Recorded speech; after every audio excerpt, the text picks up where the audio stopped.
My dear students and parents, this is Daniel and welcome back to our channel. NEET UG 2025 எக்ஸாமினேஷனுக்கு register பண்ணக்கூடிய மாணவர்கள் பெற்றோர்கள் தயார் நிலையில் வைத்திருக்க வேண்டிய டாக்குமெண்ட்ஸ் என்னென்ன டாக்குமெண்ட்ஸை அப்லோட் பண்ணணும் அப்படிங்கிற கம்ப்ளீட் டீட்டெயில்ஸை இந்த வீடியோவில் பார்க்கலாம். இந்த வீடியோவை யாரெல்லாம் நீட் எக்ஸாம் எழுத போகிறாங்களோ அப்ளை பண்ணணும்னு வெயிட் பண்ணிட்டு இருக்காங்களோ அவங்களுக்கு அனுப்புங்க. ஸோ தட் அவங்களுக்கு இந்த இன்ஃபர்மேஷன் அப்படிங்கிறது ரொம்பவே யூஸ்ஃபுல்லான வீடியோவாக இருக்கும். ஸோ வித்தவுட் வேஸ்டிங் டைம் என்னென்ன டாக்குமெண்ட்ஸ் வேணும் அப்படிங்கிறத பார்த்தலாம். இது வரைக்கும் நீங்கள் சேனலை சப்ஸ்கிரைப் பண்ணாமல் இருந்தீங்க அப்படின்னா மறக்காம சேனலை சப்ஸ்கிரைப் பண்ணிடுங்க. நீட் எப்படி ரிஜிஸ்டர் பண்ணுறது அப்படிங்கிற step by step demo video அப்படிங்கிறது நம்மளுடைய சேனலில் ஆல்ரெடி போட்டிருக்கிறோம். ஸோ அதில் கம்ப்ளீட்டாக எல்லா விஷயங்களையும் கவர் பண்ணியிருக்கிறோம். ஸ்டார்டிங் ஃப்ரம் ரிஜிஸ்ட்ரேஷன்லேருந்து டாக்குமெண்ட் அப்லோட் பண்ணுறது முதற்கொண்டு பேமெண்ட் ப்ராசஸ் முடிகிற வரைக்கும் எல்லா ப்ராசஸையும் எக்ஸ்பிளைன் பண்ணியிருக்கோம். அந்த வீடியோ வரைக்கும் பார்க்கல அப்படின்னா மறக்காம அந்த வீடியோவை செக் பண்ணி பார்த்துருங்க. ஸோ என்னென்ன டாக்குமெண்ட்ஸ் வேணும் அப்படின்னு சொல்லி கேட்டிங்கன்னா, ஃபர்ஸ்ட் உங்ககிட்ட நீங்கள் ரெடி பண்ணி வச்சிருக்க வேண்டியது passport size photo and post card size photo. இந்த ரெண்டையும் ஒயிட் பேக்ரவுண்டில் நீங்கள் எடுக்கணும்.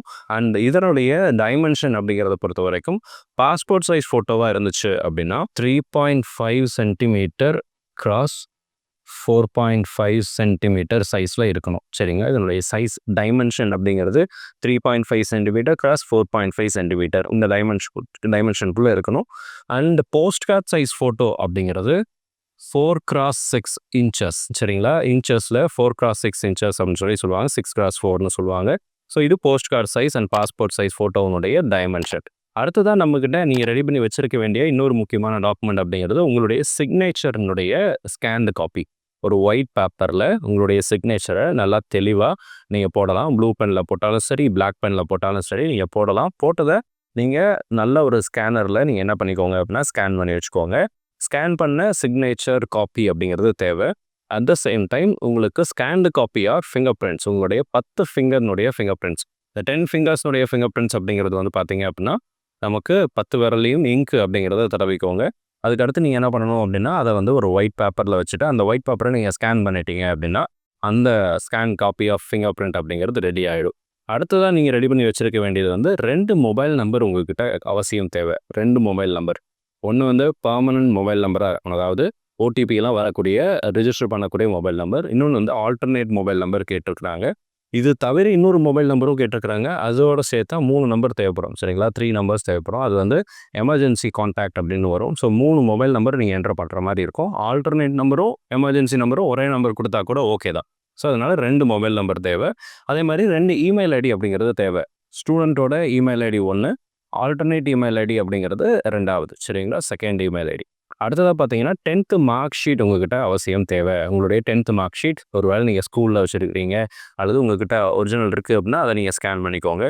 இல்லை ஸ்கூலில் இருந்து இன்னும் கொடுக்கவே இல்லை சார், ஸ்கூலில் தான் நாங்கள் சப்மிட் பண்ணியிருக்கிறோம் அப்படின்னா ஸ்கூலில் இருந்து கேட்டு வாங்கி அதை ஸ்கேன் பண்ணிக்கோங்க. ஸ்கேன்டு காப்பி இருந்துச்சுன்னா நீங்கள் அதவே யூஸ் பண்ணலாம். அடுத்ததாக உங்கள்கிட்ட இருக்க வேண்டிய டாக்குமெண்ட் அப்படிங்கிறது கேட்டகரி சர்டிஃபிகேட். இந்த கேட்டகரி சர்டிஃபிகேட் ரொம்ப அவசியம். பிகாஸ் இந்த கேட்டகரி சர்டிஃபிகேட் அப்படிங்கிறத நீங்கள் அப்லோட் பண்ணுற மாதிரி இருக்குது. ஓபிசி, இடபிள்யூஎஸ், எஸ்சி, எஸ்டி, பிடபிள்யூடி கேட்டகரி சர்டிஃபிகேட் அப்படிங்கிறது அவசியம். அடுத்ததாக பார்த்தீங்கன்னா ஐடென்டிட்டி ப்ரூஃப். இந்த ஐடென்டிட்டி ப்ரூஃபில் என்னென்ன சார் இருக்குது அப்படின்னு சொல்லி கேட்டிங்கன்னா நிறைய டாக்குமெண்ட்ஸ் கொடுத்துருக்குறாங்க. First thing Aadhaar card. பெரும்பாலான எல்லா மாணவர்கள்கிட்டையுமே ஆதார் கார்டு கம்பல்சரி இருக்கும். பிகாஸ் நீங்கள் எடுத்திருப்பீங்க. ஆதார் கார்டு போலவே டிஜிலாக்கரையும் என்ன பண்ணலாம் அப்படின்னா நீங்கள் ஐடென்டிட்டி ப்ரூஃபாக யூஸ் பண்ணலாம். அடுத்ததாக பார்த்தீங்கன்னா இந்தியன் பாஸ்போர்ட். ஒருவேளை நீங்கள் வந்து என்ஆர்ஐ கேண்டிடேட்டாக இருக்கீங்க, அப்ராடில் இருக்கீங்க அப்படின்னா நீங்கள் உங்களுடைய இந்தியன் பாஸ்போர்ட்டை கூட நீங்கள் என்ன பண்ணிக்கலாம் அப்படின்னா நீங்கள் வந்து ஐடென்டிட்டி ப்ரூஃபாக நீங்கள் யூட்டிலைஸ் பண்ணிக்கலாம், யூஸ் பண்ணிக்கலாம்.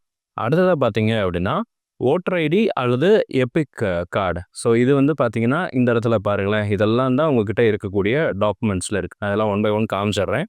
ரேஷன் கார்டு யூஸ் பண்ணலாம். 12th admit card, hall ticket வரும் இல்லையா, அந்த ஹால் டிக்கெட் ஒரு வேளை உங்கள் ஸ்கூலில் கொடுத்துட்டாங்கன்னா அந்த ஹால் டிக்கெட்டை கூட நீங்கள் என்ன பண்ணலாம் அப்படின்னா யூஸ் பண்ணலாம். ஒரு சில ஸ்கூல்ஸ்லாம் இன்னும் கொடுக்க ஆரம்பிக்கல. ஸோ அதனால் வெயிட் பண்ணி பாருங்கள். அடுத்து பேன் கார்டு நீங்கள் இருந்துச்சுன்னா அதை யூஸ் பண்ணலாம். அடுத்தது பார்த்தீங்கன்னா citizenship certificate for OCI and foreign nationals. நீங்கள் ஃபாரின் நேஷனல்ஸ் அல்லது ஓசிஐ கேண்டிடேட்டாக இருந்தீங்க அப்படின்னா உங்களுடைய சிட்டிசன்ஷிப் நம்பரை நீங்கள் என்ன பண்ணிக்கலாம் அப்படின்னா நீங்கள் என்டர் பண்ணலாம். அல்லது உங்கள் அந்த கார்டை வந்து நீங்கள் வந்து ஐடென்டிட்டி ப்ரூஃபை நீங்கள் யூஸ் பண்ணலாம். அதே மாதிரி இது எதுவுமே இல்லை அப்படின்னா வேறு ஏதாவது valid state government central government issue பண்ண ஃபோட்டோ ஐடென்டிட்டி ப்ரூஃப் இருந்துச்சு அப்படின்னா அதையும் நீங்கள் என்ன பண்ணிக்கலாம் அப்படின்னா யூஸ் பண்ணிக்கலாம் ஐடென்டிட்டி ப்ரூஃபுக்கு. So these are all the documents that are required for NEET counselling registration, NEET examination ரெஜிஸ்ட்ரேஷனுக்கு இந்த டாக்குமெண்ட்ஸ் அப்படிங்கிறதெல்லாம் அவசியம். ஸோ இந்த டாக்குமெண்ட்ஸ் எல்லாம் ரெடி பண்ணி வச்சுக்கோங்க. இதனுடைய சாஃப்ட் காப்பி எல்லாமே என்ன பண்ணுங்க அப்படின்னா ஸ்கேன் பண்ணி வச்சுக்கோங்க. ஸோ ஸ்கேன் பண்ணி வச்ச சாஃப்ட் காப்பி ரெடியாக இருந்துச்சு அப்படின்னா நீங்கள் எந்த விதமான சிக்கலும் இல்லாமல் நீட் எக்ஸாமினேஷனுக்கு ஈஸியாக அப்ளை பண்ணலாம். எப்படி அப்ளை பண்ணுறதுங்கிறது ஆல்ரெடி டெமோ வீடியோவில் போட்டிருக்கிறோம். அந்த வீடியோவை தெளிவாக பார்த்துடுங்க. அந்த வீடியோவில் you will get enormous information. நிறைய இடங்களில் எங்கெல்லாம் மாணவர்கள் தப்பு பண்ணுறதுக்கு சான்சஸ் இருக்குது அப்படிங்கிறத கூட நம்ம என்ன பண்ணியிருக்கோம்னா ஹைலைட் பண்ணியிருக்கிறோம். ஸோ அந்த வீடியோஸ் உங்களுக்கு கண்டிப்பாக யூஸ்ஃபுல்லாக இருக்கும். இதுவரைக்கும் நீங்கள் நம்மளுடைய சேனலை சப்ஸ்கிரைப் பண்ணாமல் இருந்தீங்க அப்படின்னா மறக்காமல் சேனலை சப்ஸ்கிரைப் பண்ணிடுங்க. இந்த வீடியோவை மறக்காமல் லைக் பண்ணிடுங்க. அதை சேம் டைம் இந்த வீடியோ உங்களுடைய நண்பர் உறவினருக்கும் ஷேர் பண்ணுங்கள். ஸோ தட் அவங்களுக்கும் இந்த டாக்குமெண்ட்ஸ் எல்லாம் ரெடி பண்ணுறதுக்கு யூஸ்ஃபுல்லாக இருக்கும். All very best and thank you so much.